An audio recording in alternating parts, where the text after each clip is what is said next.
Welcome to Critical Defiance, the podcast that equips you for the intellectual brawl against the powers that be. I'm Niels, and with me is the inimitable BobbySox. Intellectual brawl. That's definitely a way to put it, Niels. And trust me, we're lacing up our gloves today because the news cycle has been coming at us like a heavyweight champion. From legislative haymakers to healthcare body blows, it's been relentless. Relentless is right, BobbySox. And our first big hit is a big one. The Big Bad Bill. It isn't just a catchy name anymore. It's the law of the land. We'll be dissecting its implications, and let's just say you shouldn't expect any warm fuzzies. Then, we're wading into the literal hot mess that is the climate crisis. We're talking Central Texas floods meeting European heat waves. It's a global disaster flick playing out right outside our windows. And for those of you who appreciate a good narrative twist, or rather the dismantling of a flimsy one, we're cracking open the Epstein files. It seems like the client list might be less smoking gun and more wet firecracker, given recent developments. We'll explain why. Finally, we'll unpack the persistent Trump effect. Because whether you're a fan or, well, you're not, his policy fingerprints are everywhere. And sometimes those policies feel less like governance and more like carelessly aimed lawn darts. There's a reason those things were banned, you know. We're talking tariffs, immigration, and the art of policy as a political weapon, all while turning ICE into an army. So buckle up, rebels. This is Critical Defiance, and the fight for facts starts now.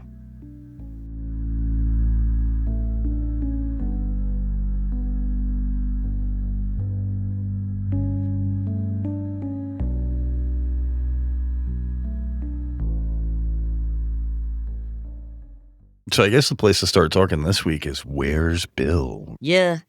We promised that he's not locked in the little room under the stairs or in my freezer. I guess we should start there. Yeah, he's not putting lotion on. Never mind. No. So this week, Bill is off taking care of some car trouble. He drives a beautiful vintage Corvette that needs a little bit of TLC. So he's dealing with that, and scheduling was kind of rough. There was really no other day he could deal with it. So he's off doing that because real life happens sometimes, and that leaves me and Bobby in the studio alone to wreak havoc. Yeah, so Dad's vintage Corvette. It's a fun toy that doesn't tend to work all the time. It's a beautiful machine. It's just not a cooperative one. Yeah. One of those things that was meant to be a Hot Wheels. Anyway. So what else is going on? We had a nice break. We had a 2-week break that turned into a 4-week break, which was a little bit rough on us. We had some craziness during the break. Yeah. I guess I should recap what went on and what went wrong, right? Yeah, because you said we had a nice break, and I'm just remembering the first 2 weeks. The sheer hell of the break. Long break. We had a long that was a break. I don't know if nice, but... Well, okay. So our break started with, we had planned a 2-week break for the end of June going into July. But right before that break, we had a system outage that took down the website, the RSS server, all of the ways you could listen to the podcast, everything you could think of. So we wound up spending almost 10 days fixing all of that stuff, which was neither easy nor cheap. And at the end of it, everything was good until we started looking at the bills. And honestly, this stuff can get rough. Yeah. So we had to make some changes and move some things around to get it under control so that we could actually continue to produce the show. And once we got there, we were back to good. For the most part. Contrary to popular belief, you can't just put in your AirPods and start a podcast. It takes equipment and recording services and things that cost money, because why not in capitalism? Yeah, and we'll get into that in another episode. I really want to do down the line how to put together a quick and dirty podcast on the cheap kind of a special. So we're going to do that one of these days. But in the meantime, just know that it was a little bit rough. And we got through it. And by the time we got through it, we said, well, if we're skipping episodes, we should just make this our break. Okay. Yeah. All right. But then more things went wrong. Because why not? Because... But wait, there's more. I haven't been punished enough. So we had another round of tech issues, website issues, and just generic issues that we had to fight through that got more time. And in the middle of all of this, we're trying to have lives and do things. Mixed up in all of that, BobbySox had a great little outing there. You want to tell us about your trip?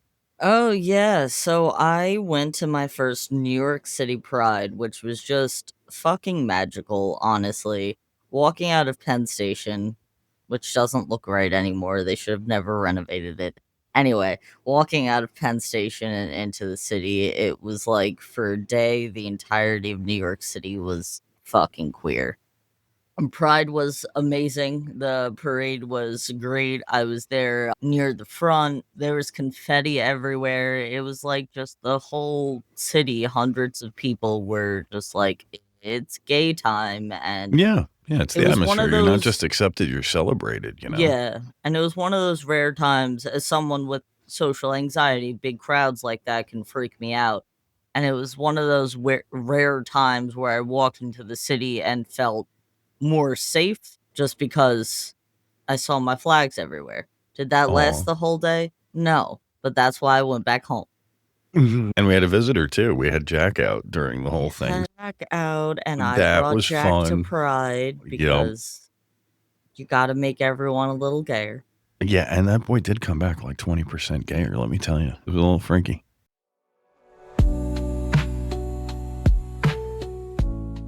So we've got some big stuff for this week. We got some big stuff to talk about. And I guess I'm going to lead in with this one because I've been ranting about it for more than a week now. But the big bad bill is now a law. The big bad bill, a phrase that sounds like it came straight out of a supervillain monologue. It's now officially law. And just like any good supervillain, this bill is set to wreak some serious havoc. So there's a lot of things embedded in this bill that they're celebrating the passage of that are really, really horrible and don't immediately come into effect. You have to keep in mind that there's a lot of things in here that don't click into place until 2026. And that's so that they have a shot at winning the midterms. There's definitely a lot shoved into one bill here. Because talking to people about it, I keep hearing a lot of people say they're just so overwhelmed by how much was actually put into this bill I think that that was part of the point. yeah, and a lot of people are almost just intimidated to try to look into it because honestly, it's more stuff than should ever be put into a single bill. And Yep. even Yep. people All who packaged have together. started to do the work to read up on these bills that are being proposed and pushed through our what should be three but is turning into one branch of government. This one really scares people, and sometimes it's just the mere size of it. So what we're going to try and do today is give you a summary of it. It's not going to be brutally boring because we're going to keep it short, sweet, and to the point with each of the major topics that this bill covered. So I guess where I want to start, the thing that's really irked me from the beginning is the huge, huge cuts to our social safety nets like Medicaid and SNAP. What was promised wouldn't happen on the campaign trail. What was promised wouldn't happen, and several times during the negotiation of the bill happened. And that runs the risk of putting anywhere from 11 to 17 million Americans out of their health insurance. And a lot of these people don't even know. They don't realize it because the names of their Medicaid funded health plans are not Medicaid. They don't include the word Medicaid in the name. So these folks that were backing this bill or for this bill didn't realize in a lot of cases that they were backing losing their own insurance. Or backing getting rid of their children's health insurance. The ramifications are pretty rough and the changes are going to be pretty stark. And then along with that, these guys have completely gutted the clean energy tax credits. So renewable energy now is less accessible than it was, and it's going to increase energy costs. There's no way around that. This, coupled with the fact that the bill permits pathways for polluters to bypass environmental review and community input, is completely terrifying when it comes to our environment. And then in terms of our economy, we're looking at basically higher costs of living through higher healthcare, food, and utility costs because of all of this. So when you look at this bill, the economic side of this bill, that, by the way, increases the national debt massively, we wind up realizing that this is the largest transfer of wealth from the working class to billionaires through tax breaks ever. I'm going to say that again. This is the largest transfer of wealth from working class, yours and mine, to billionaires, them and theirs, through tax breaks. This is disgusting. It's so hard for me to think of other words to attribute to this bill because it's harmful, it's inhumane. And, growing up, I was made to believe that I was in the middle class, and I have been watching for my whole lifetime, at least, the middle class get smaller and smaller and smaller and shrink. And it's like there's no upper class, upper middle class, middle class. Like, no, we have everyone who's a paycheck away from not being able to pay rent and billionaires. Yes. And the middle class really is a myth. Even when I was a kid, my family felt they were middle class. But one of the things that I learned early on is, according to the government, to be middle class, you had to be making $260,000 or more a year. We certainly were not. Nowadays, that number is upwards of $400,000 a year. So when they're talking about the middle class, folks, they're probably not talking about you. And you've got to keep that in mind, because there's this illusion that we're all middle class that Americans tend to cling to, but we're not. The sad truth is, when you look at it from the top down, we are absolutely not. And tax cuts for the middle class, incentives for the middle class don't necessarily apply to the working class. They're not the same thing. This whole bill is a complete betrayal of working families, of the working class. Absolutely. A lot of the people who voted for it, it's a real bold way for the administration to say that they don't care about people under a certain price point, basically. Yeah. So, Bobby, what's number 2 on the list? What's your topic du jour? The wonderful disappearing act of the Epstein files. Oh, the Epstein files that Obama made up? I mean, this just keeps getting weirder. The things coming out of this administration, now it's Obama and Biden made them up. Oh, no. I mean, know, right? Y'all remember all the buzz about the Epstein client list, the one Attorney General Pam Bondi said was sitting on her desk? Well, apparently it's pulled a disappearing act worthy of an X-Files episodes. Yeah, we went from the files are on my desk to actually there's no evidence of a client list. And we're all like, wait a goddamn minute. You don't make all that hype about having the list and then just say there's nothing. They were talking about how there was blockbuster information, and the Epstein files phase 1 binders were given to influencers not that long ago. Those, as it turns out, were empty and just for a photo op. And now the DOJ's determination, and I quote, "no further disclosure would be appropriate or warranted," end quote, is based on victim protection. They're saying that to protect the victims. No further disclosure. That's fucking rich. The discrepancies, we go with Bondi first stating like there's a whole client list. She said it was on her desk. Yeah. Now she's saying she was referring to the entirety of the files. Went from there's a client list on my desk with findings to no, there's nothing important in here. And we're not going to talk about this anymore. We're not going to talk about this. My God, if this was a YouTube series, it'd be the biggest letdown of the century. That channel would lose subscribers. We've gained conspiracy theories, and so would the YouTube channel. I mean, the whole walkback, man, the conspiracy crowd's going nuts. It's great. Yeah, we have people like Alex Jones. He went from screaming about chemicals in the water turning the frogs gay to now he's yelling that Trump's on the Epstein list. Yep. That's a beautiful. Whiplash. They're eating themselves alive. Yeah, it's a whiplash and a half, but I'm here to watch it set itself on fire. And then there was Elon. Oh, yeah, let's not forget about Elon also calling Trump out during their bromance breakup on Twitter. Yeah. So what is this all about, Bobby? What's happening here is narrative control and just straight out propaganda. This is holding people on the string of, yes, it's here. And then once everybody's paying attention, we flip it and no, it's gone. This takes away public trust in government transparency. It's Mhm. the big thing, Yeah, and it particularly. feeds into the whole narrative of the deep state, you know? Yeah, particularly given the initial promise of full disclosure.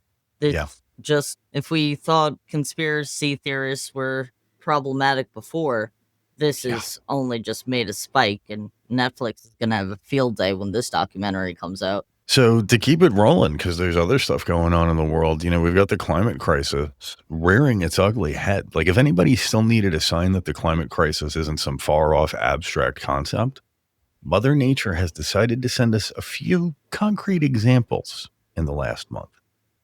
From Texas to Europe, it's been a stark reminder of what global warming actually looks like. And I think we should start with Texas because the tragedy there is just mounting.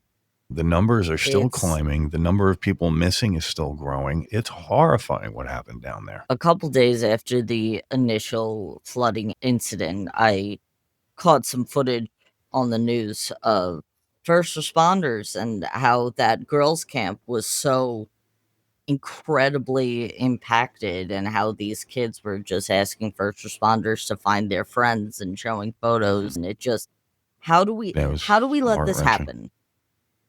How do we let this happen? There was a lot of infighting over usage of the warning system. There were people who delayed their response to the warning system. There's the cuts to the budgets of the systems behind the warning system.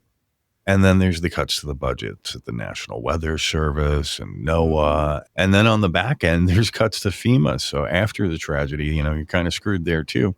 But hey, we've cut waste, fraud, and abuse. So how did this happen? It happened through a combination of stupidity and cheapness, Bobby. Yeah, which is disgusting. I know we've reached at least 100 deaths there now, and the number, like you said, is still growing. We're still looking for the missing, which also, we should mention that it was about a week after the initial flood or less that they had to start pulling the search and response teams back because they were expecting another round of flash floods. Yeah, and flash floods are that. They are so fast. You can't prepare. You need to just get on the roof, climb the highest tree. They're instant. And people who have never experienced one don't get that. People who have gone through flash flood warnings but never seen one poo-poo it. But when it happens, it is the equivalent of a tidal wave in the middle of land. It just, boom, it's there. Yeah. And the destruction is amazing. It's a force of nature that you're contending with. And, on top of all of this, we have to keep in the back of our heads that we've got an atmosphere that's warming, and a warming atmosphere has the ability to hold more moisture. So the intensity and frequency of events like this is going to keep going up. So For why the my fuck we're cutting programs that study them or predict them is beyond me. But you were saying, Bobby? For my generation, if any of y'all remember watching the Al Gore video, any of y'all remember watching the Al Gore video on global warming and learning about greenhouse gases, the greenhouse Inconvenient effect, truth. this is it. We're watching it happen, unfortunately. It's really scary for me seeing it happen in Texas. And then we also have the European heat waves that are coming in, and watching what I was warned against as a child when it comes to global warming, having its funding pulled, is disgusting. But the heat waves in Europe right now are record breaking and life threatening. And this is going on across much of the Northern Hemisphere. In Europe alone, there were 1,500 heat-related deaths. That's, and yeah. and then we have human-induced climate change that's exacerbating high-pressure systems that are trapping hot air and creating heat domes, self-perpetuating heat generator. Mm-hmm. And we have to live inside these things and walk around and go, oh, this is normal. This isn't something we did. Climate change is a hoax. Give me a break, kids. No, this is the perfect example of that dog sitting in the house on fire meme going, this is fine. This is what the world's doing right now about Yep. global warming, and it needs to stop, especially that many deaths. What was the number? 1,500 deaths. 1,500 so far this year. As someone who deals with heat sensitivity, I really can't imagine going out that way because people Yeah. don't realize how much it sucks. How bad it can be. So, between Texas and Europe, these are irrefutable examples and evidence of the escalating climate crisis. These are direct consequences of policies like things in the Big Bad Bill that hinder clean energy, that underscore the urgency for meaningful action when it comes to the global climate crisis. So for our last big thought of the day, no matter what side of the political aisle you're on, you can't deny that when Donald Trump takes the White House, policy doesn't just get made, it gets weaponized. So let's talk about the Trump effect and how it plays out from trade wars to border walls. And I think where we need to start really is by defining the weaponization of policy. Yeah. These guys are doing what they claim previous administrations did, and in fact did not. They are using the government's authority and they're using policy instruments to target their political opponents, to suppress dissent, and to advance a very specific, divisive set of agendas, mostly written by the Project 2025 folks. So that's what we're talking about. We're talking about the fact that they are now taking the federal government and using it as a weapon against the people, against the society, against the culture, against individuals, against law firms, against media entities, against networks, against newspapers, you name it. And then on top of that, you've got a president who is so litigious that he will sue anybody who dares report on him in a negative fashion. Because those are the merits of a mature adult who should be running a country. But speaking of weaponizing the government, weaponizing policy, we're also using tariffs as a weapon now. We had trade wars come from Trump's first administration back in 2016, and tariffs were used as a punitive measure against other countries, purportedly to protect American industries, but more often than not with negative consequences for consumers and businesses. Tariffs make things more expensive for Americans, the way it's happening right now. The way it's being weaponized, the easiest way to boil it down is, damn, shit's gonna keep getting more expensive, and other countries aren't going to want to send us goods because they're gonna lose money on it, and it's just a big fun way to take material and wealth out of the country. We're not using tariffs for diplomatic engagement anymore. We're using them as a threat. We're basically saying we will make your product too expensive for Americans to buy. And if you don't like that, then you better do what we say. And meanwhile, the Americans in the middle get screwed. Yep. And nobody wants to talk about that. And there's something wrong with that when we're the tool that's being weaponized against other countries, because it's us. It's we the people. It's not tariffs. Tariffs affect us and our buying habits. So we're the tool.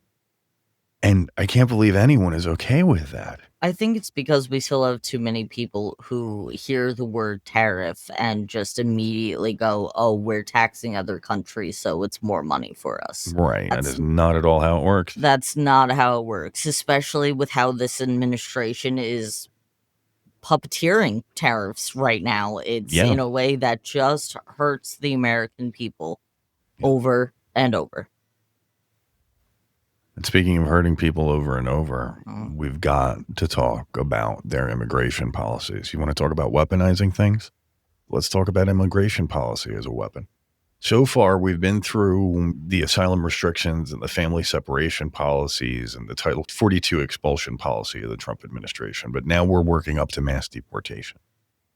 And in order to get there, we've created this rhetoric that we've been invaded or that we're being invaded. We've deployed military personnel to the border. We've deployed military personnel to places that they're protesting Trump's actions over immigration. It's getting crazy, guys. It's getting crazy fast. And they've expanded these expedited removal agreements, which let local law enforcement act as immigration enforcement. And that has led to racial profiling left and right. So community trust is going out the window. Yeah, I feel like with the way deportations and ICE is right now, I feel like I'm getting a taste of what the world was like right after 9/11 with racial profiling.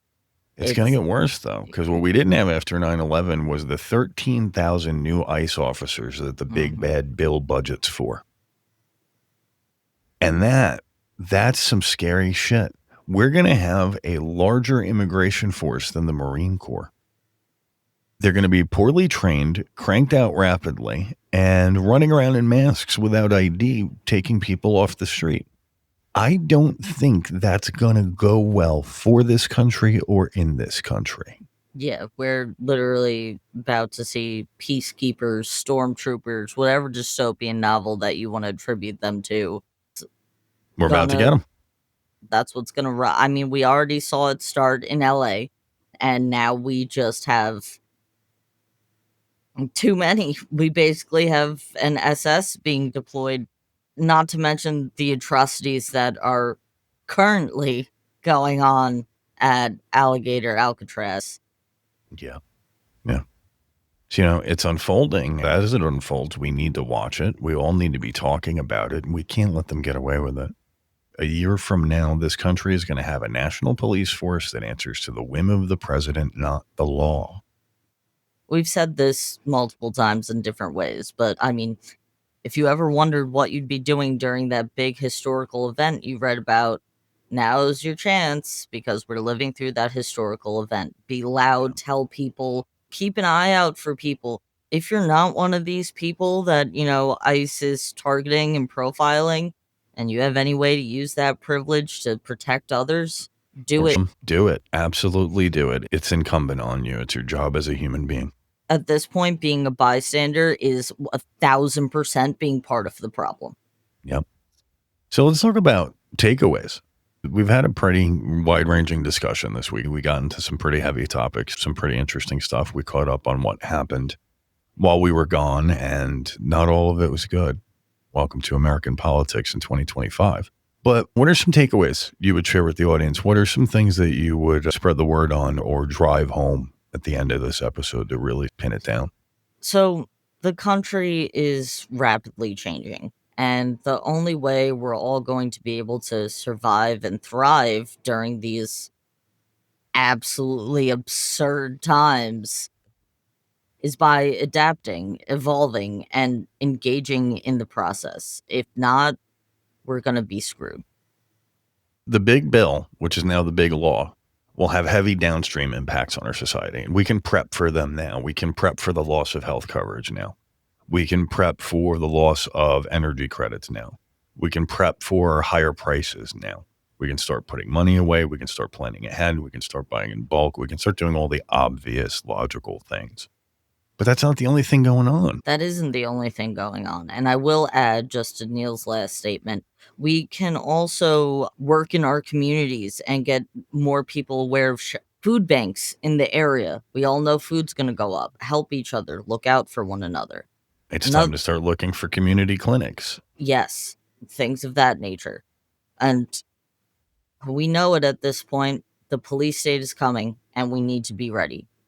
ICE is the new Gestapo. This is no longer an exaggeration. This isn't hyperbole. ICE is the new Gestapo. ACAB, always, but ICE is worse. Be prepared mentally and start looking into now what you can do to protect others. Now's the time that we don't let them take away our neighbors in trucks and unmarked vehicles. Mm-hmm. We've hit a point where it's become obvious to a lot of us that Trump is an unstable leader who has things to hide. Mm-hmm. And I think the Epstein X-Files scenario really underscores all of that. Mm-hmm. People are starting to notice. Help them notice. Mm-hmm. Remind them that this is the guy who said he was going to give them the truth.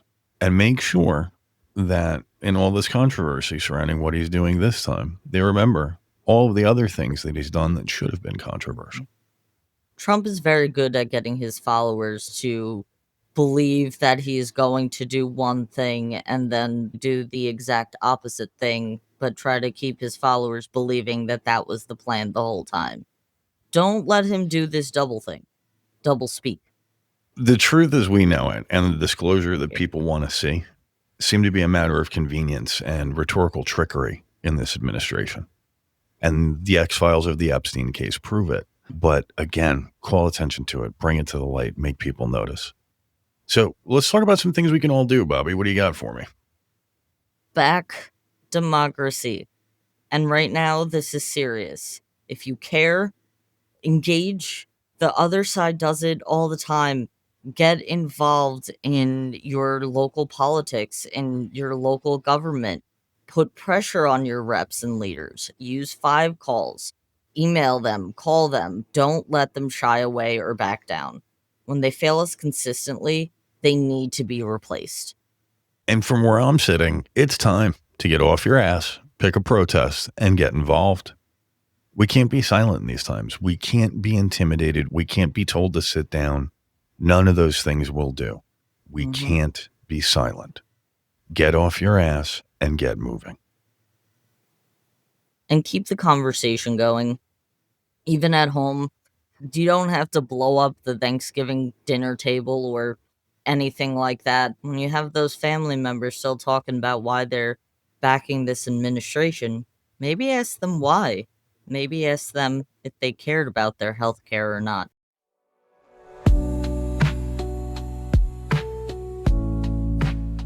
And that brings us to the end of another eye-opening episode of Critical Defiance. We've unmasked the big bad bill, felt the heat of the climate crisis, delved into the X-Files of the Epstein case, and grappled with the Trump effect on policy. Thanks for sticking with us this week. It's a lot to chew on, but that's what we're here for, to provide the tools to dissect the narratives and empower you to think critically about the forces shaping our world. Absolutely. And speaking of forces shaping our world, next time on Critical Defiance, we're going to pull back the curtain on something that's closer to home than many of us realize: the increasing militarization of our local police forces. We're talking about MRAPs on Main Street and blurring the lines between law enforcement and military might. That's right. Join us for The Thin Blue Line Down Main Street, a police state primer. We'll explore how our neighborhoods are increasingly resembling war zones, the origins of this trend, and what it means for our civil liberties. It's a conversation you won't want to miss. Because understanding the shift from protect and serve to something far more militarized is vital for preserving the very freedoms we champion on this podcast. Until then, stay defiant, stay critical, and keep questioning everything. You've been listening to Critical Defiance. We'll catch you next time. Your hosts and producers are Neils, Bill, and me, BobbySox. Behind the scenes, the audio magic is woven by Niels and Jack, with crucial feedback and assistance from our associate producers, Tyler and Turbo. Our writer's room is composed of everyone we just mentioned, with help from our friends Skeeter and Jimmy. We couldn't do any of this without our incredible contributing members who not only support us, but help steer the ship on episode topics and formatting. Finally, we'd also like to thank the Spacing Guild for travel considerations and lodging. For more or to get involved, find us over at criticaldefiance.com. That's a wrap!